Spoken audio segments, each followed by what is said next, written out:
Hay una pregunta que viene rondándome la cabeza desde hace mucho tiempo. ¿Y si agitamos la cultura para cambiar el mundo? No es una provocación, es una propuesta. Algo que nos puede ayudar a comprender el presente y a imaginar el futuro. Dice el diccionario que agitar es provocar la inquietud social y política. No voy por ahí. También dice que es inquietar, turbar o mover violentamente el ánimo. Quizá es eso lo que necesitamos, que nos den un buen meneo. Vivimos rodeados de pantallas. Estamos adormecidos, entumecidos por una cultura que nos inyectan en las venas a través de nuestras pantallas móviles, donde un algoritmo nos da aquello que nosotros creemos querer. Jorge Drexler lo dice en su canción O Algoritmo, que dice: ¿quién quiere que yo quiera lo que creo que quiero? En 2011, cuando empecé a vivir por primera vez en Madrid, en el metro, la mayoría de la gente íbamos leyendo un libro. En 2018, cuando volví otra vez a vivir a Madrid, los que seguíamos leyendo un libro éramos los raritos. Enfrente, una manada de gente sumergidos en sus smartphones, en ese scroll infinito que solo alimenta nuestras vanidades. Necesitamos de estímulos, de información constantemente, que tan solo lo que hace es generar ruido. Me preocupa que entre tanto ruido haya algo que se está apagando, y es ese espacio común, ese relato compartido que nos ayuda a vivir. La agitación cultural no es ruido, es volver a la esencia de la cultura, a reinventar el hecho creativo y, sobre todo, a que la cultura se convierta en un elemento de transformación. No se trata de gestionar lo que hay, se trata de agitarlo, de crear nuevos movimientos culturales que vayan más allá de la tecnología y donde cada uno de nosotros tengamos el poder de decidir. Cuando una sociedad deja de contarse a sí misma, también pierde la capacidad de imaginarse. David Foster Wallace, en su discurso This is Water, cuenta que dos peces pequeños van nadando por el agua y de pronto se encuentran con un pez grande. El pez grande se les acerca y les dice: chicos, ¿cómo está el agua? Los dos peces pequeños se miran y se preguntan: ¿qué es el agua? El agua es todo.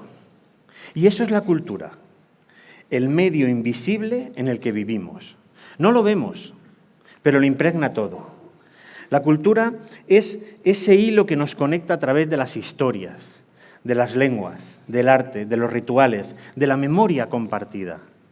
Es ese tejido que da forma a cómo vemos el mundo, cómo actuamos y cómo lo habitamos. Hubo un tiempo en que eso lo supimos. En la Edad de Plata, 3 generaciones, la generación del 98, la generación del 14 y la del 27, entendieron que solamente a través de la cultura se podía crear convivencia. Las tertulias del Café Gijón, la Revista de Occidente, la Casa del Libro, eran espacios donde se conectaban ideas, personas y valores. Allí se discutía, se disentía, pero se creaba comunidad. La cultura era una fuerza que unía las diferencias y además le generaba sentido. Me da miedo que estemos perdiendo los espacios compartidos y que con eso la sociedad se esté debilitando. Cuando un hilo se rompe, el tejido se resiente, pero cuando es la cultura la que se rompe, la que se resiente es la sociedad. Por desgracia, ahora hay algunos que nos quieren meter en una guerra cultural. Además de la cancelación, de la autocensura y la censura, la cultura se está convirtiendo solamente en un bálsamo del malestar. Lovecraft decía que el miedo más pavoroso entre todos los miedos es la incertidumbre. Por eso nos empujan al pasado como refugio. Nos dicen que cualquier tiempo pasado fue mejor, pero solo fue anterior. Nos venden melancolía empaquetada, porque un ciudadano nostálgico es más influenciable que un ciudadano creativo. Hoy el colapso no es un colapso tecnológico, es un colapso creativo. Nos cuesta imaginar mundos distintos. El filósofo Mark Fisher lo denominó realismo capitalista. Esa sensación de que es más fácil imaginar el fin del mundo que el fin que lo provoca. Mirad, cuando dejamos de imaginar, dejamos de crear. Cuando dejamos de crear, dejamos de pensar. Y cuando dejamos de pensar, otros piensan por nosotros. Hoy, un algoritmo te dirá qué canción escucharás, qué artista descubrirás y qué historia leerás. Lo viral sustituye a lo valioso. Nos dicen que con la tecnología todo es más fácil, más rápido y más eficiente. Y en esa comodidad hemos perdido algo que es importante: la fricción. En la fricción es donde nace la sorpresa, el descubrimiento y, además, la creatividad. Hace unos años me obsesioné con volver a lo analógico. Era ultra digital y dije, vamos a volver a lo analógico. Mi mujer me regaló un tocadiscos. Siempre los he odiado. Una máquina de escribir Olivetti, que nunca he utilizado. Y hasta mi hija se compró una cámara de fotos analógica que se sorprendió cuando le pusimos el carrete y se dio cuenta que cada vez que hacía una foto tenía que pasar la mano y que la cámara hacía ruido. Estamos haciendo una sociedad que no mira, sino que desliza, que no conversa, sino que comenta. Estamos rodeados cada vez de más contenido y, sin embargo, al mismo tiempo, más vacíos. Remedios Zafra dice que hemos pasado de ser los generadores del contenido a ser el contenido. Cuando un algoritmo decide por nosotros qué merece ser visto, estamos delegando nuestra libertad de elegir. Afortunadamente, hay mucha gente que se ha parado. Gente que nos dice que a través del arte hay otra manera de ver la realidad. Bansky pintando muros en Gaza, Ai Weiwei desafiando la censura en Alemania y creando esculturas con chalecos salvavidas. Y los jóvenes iraníes bailando en TikTok a pesar de la prohibición. Eso es cultura viva. El arte es un espejo de la hora, pero también una ventana. El arte nos recuerda que la belleza puede ser disidencia, que un poema puede ser un manifiesto y que una imagen, una forma de resistencia. El arte no cambia las leyes, pero cambia las conciencias. Y las conciencias cambian las leyes. Por eso hablo de agitación cultural, no para destruirla, sino para despertar. Agitar la cultura es volver a pensarla y volver a sentirla. Defender los espacios donde nace la cultura, en las librerías, en las bibliotecas, en los teatros, en la calle, en los festivales de barrio.